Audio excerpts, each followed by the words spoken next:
So one day, I wrote this 12-page letter to Bill Gates. It was back in 1993, and I was having these sudden realizations, cognitions, if you will, sudden awarenesses of truth and reality in this world. And the article was about infinitology and how ThoughtWare came out of the subject of infinitology. And ThoughtWare, I wrote to him, I said, you could use this technology to not only dominate the planet, but to cause things to happen at great distances, like wireless transmission of electrical current, only you're talking about the wireless transmission of thought and symbols and matter, energy, space, and time, just using your mind, not using any kind of physical contact with a computer, or like I'm holding a cell phone right now. No necessary contact between the mind, which is infinite, and the phone, which is finite, and the wires that go through it, which is also finite, but through space. So I could think a thought, and my son in Portland would get it. And the thought might be, call your father, and he would call me right away. But to get humans as a whole to this level of awareness is a gargantuan task, and only people like Bill Gates and Bezos and Elon Musk and Donald Trump and some of the better leaders of the planet could manage this, because in the wrong hands, ThoughtWare would create this totally enslaved planet dominated by propaganda, and you could call it thought control, but it's really reality control. Because think about it, since Bill Gates predicted this pandemic, he's been using various applications of ThoughtWare, but he doesn't have it yet. He failed to defend against counter viruses, counter thoughts, counter postulates, counter ideas, and you see it playing out in the media. You got Trump saying, you can take this particular chemical and put it in your body and you'll be immune from this drug or this pandemic or this germ. And then you look at Gates talking about germ games. I mean, germ games? Really? Come on. 5 years ago? And then if you look at what Anonymous put out to Bill Gates and to the rest of the humans.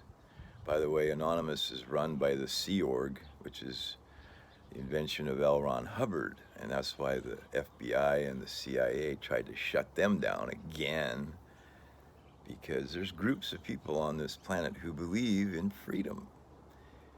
Freedom to be, freedom to do, freedom to have whatever you want, as long as it doesn't hurt, maim, destroy, kill, or wipe out humans or animals or life in general.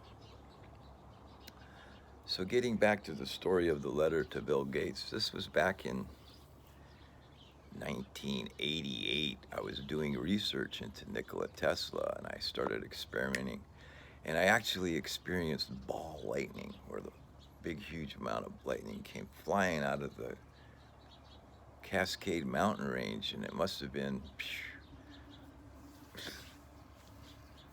You wouldn't think this is possible to see, but from where I was looking, I was in Kirkland, Washington, and there was this huge view, just a 180-degree view of the Cascade Mountains on this hill.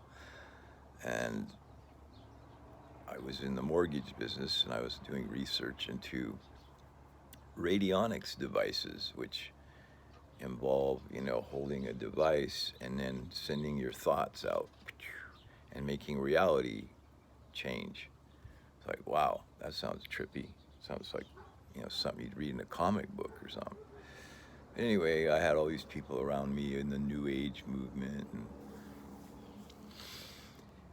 free press movement, all kinds of movements that I've been part of or observed or been through or in and out of, okay, in my whole life. So the Bill Gates letter, I personally delivered it to Microsoft in Redmond.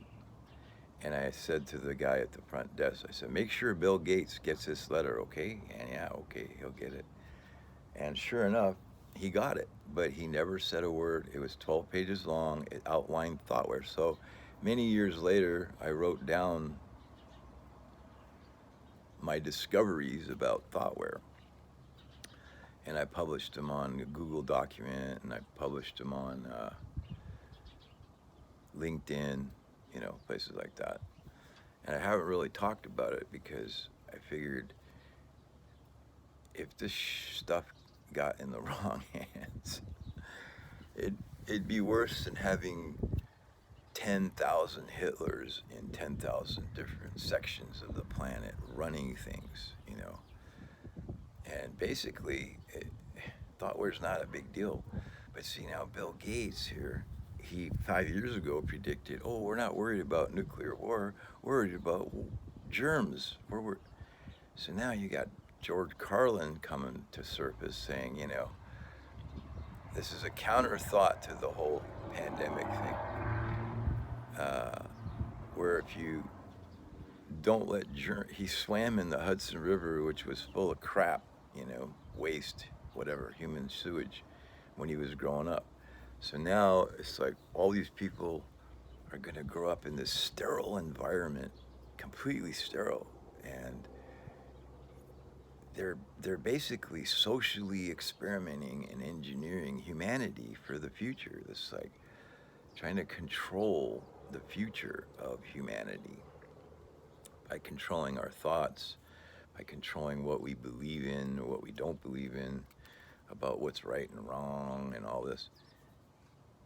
And what's amazing, if you really think about the contradiction, is 30 million people got laid off, or 50, maybe 20 million went back to work, right? But now there's 30 million people, 10% of the population of the United States is not working.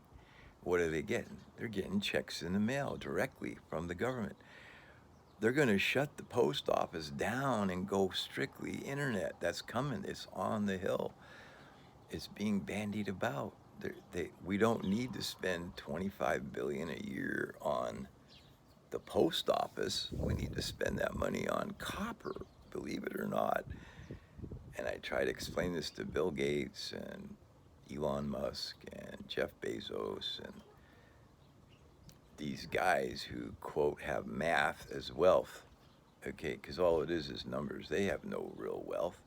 The real wealth is understanding life, understanding what causes life, what causes germs, what causes thoughts to be spread like a pandemic across the planet, and have people believing that they're sick, so they actually predispose themselves to being sick.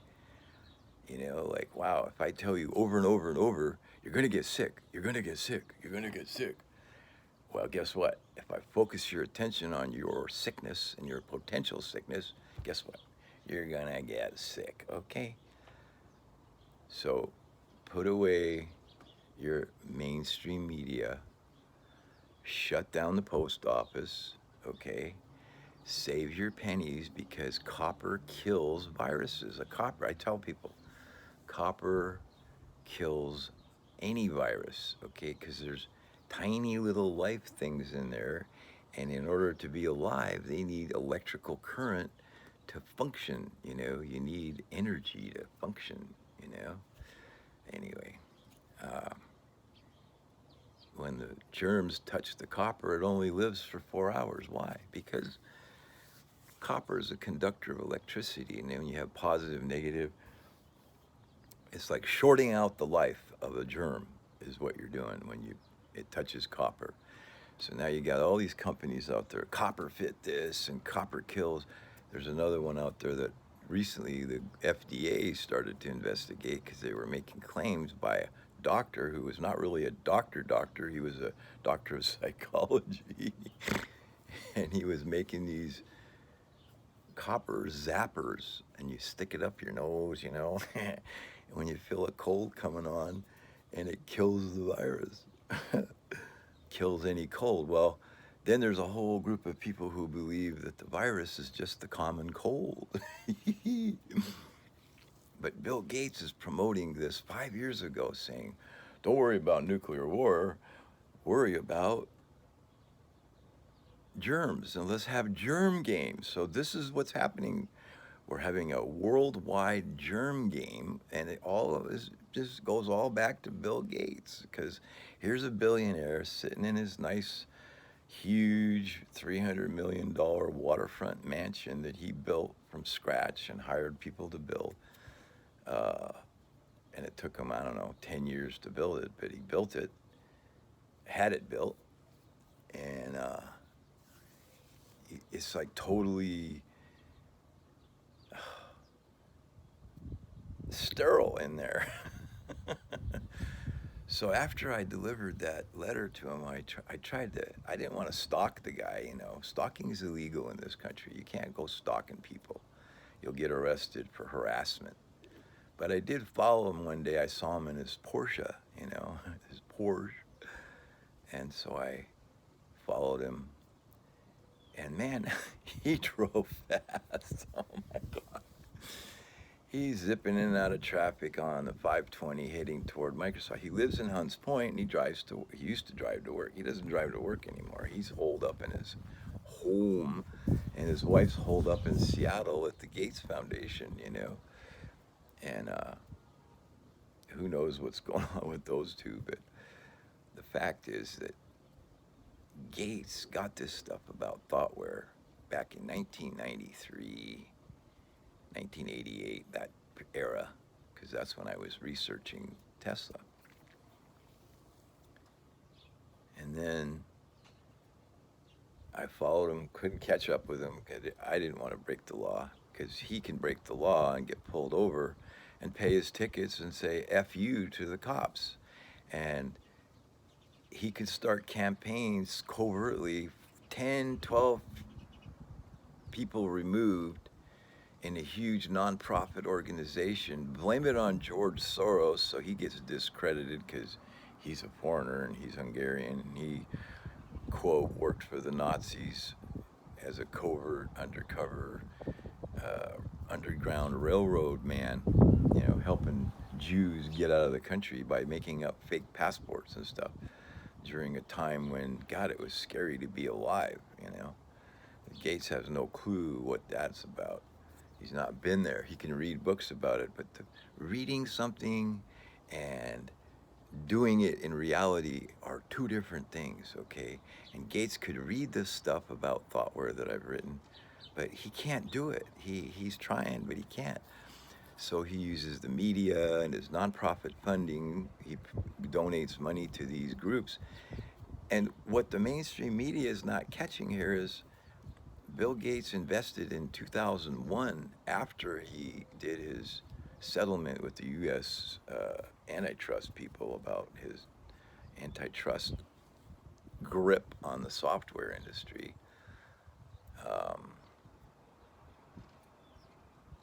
And since then, you saw Tesla come out as a tech company and others come out, because they had some serious technology that could make things happen at great distances, And think about it. You push a button and a nuclear bomb goes off 15,000 miles away and no one knows who did it, Or how about the bomb in Beirut just happened? Boom, who did that? Nobody knows. It's a mystery. And yet the people behind it are playing with us. They're playing games with us. And their beliefs are some. Here's one of Bill Gates' beliefs, believe it or not. And how I know this is through ThoughtWare. And you got to read the technology of it first before you really begin to understand what the hell I'm talking about. Because right now I have to go through the phone and then upload the thoughts that I've just shared with you for the last 15, 20 minutes. And then you have to find it. See? And the scary thing about ThoughtWare is you can have one thought and the whole world will get it. It doesn't matter what language you're in, doesn't matter. And so this is almost like a godlike power that people could have if they researched it well enough and paid good attention to the technology of ThoughtWare, which is public. It's going to be open source to everybody who wants to reach for it or ask for it. You just have to hunt for it online. ThoughtWare. Hashtag ThoughtWare on LinkedIn. You'll find it that way. Um, one thought. How many people are there on the planet? 8 billion. One thought. You send out this one thought. Save your pennies. That's a thought. Right? It's a thought of an action, so that when you get a penny in your hand, save it. What does that mean? Well, it means set it aside for later.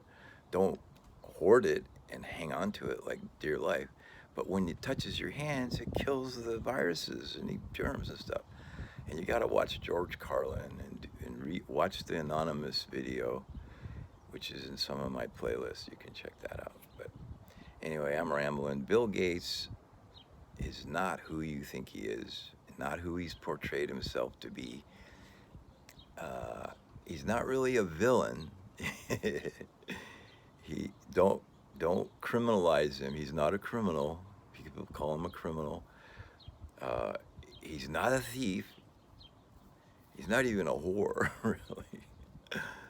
But you can't put a label on people. He's figured out how to play the game probably better than most. You know, Elon Musk, Bezos, these kinds of Sir Richard Branson. These are people who I'm trying to communicate to in a way to show them a better way than what they've been doing. I mean, Branson got nailed on his Virgin Airways, because the virus shut that down. And everybody's slowly recovering, but the world is changing so fast that only people who are up on the latest technology will be able to survive. Bill Gates is of the opinion, and there's a whole group of people like this, that the ideal population of Earth is 500 million. So one faction of this group of people wants to wipe out 8 billion people, and there's a whole nother faction that wants to export 8 billion people to Mars and the rest of the solar system.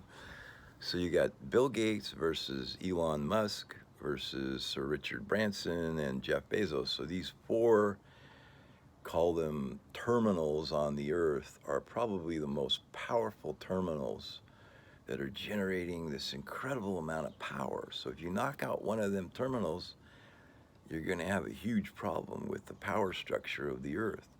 Because these guys fuel money, they fuel speculation, they fuel media, they're always in the news. Trump, he's just like a distraction because he's not really running the planet. There's four people, all of them billionaires, running the planet. But what they don't have is ThoughtWare, which can turn the pyramid. I call it the Octo Dragon, the financial pyramid. It's the military financial media complex. Somebody has a thought and it's a good idea. It gets shot down by the Octo Dragon. It gets gobbled up, stolen, buried. And slowly some of these older ideas about technology are coming back to the surface. But the sea of thought out there is chaotic. ThoughtWare lets you focus on one thought and make things happen. Stay tuned.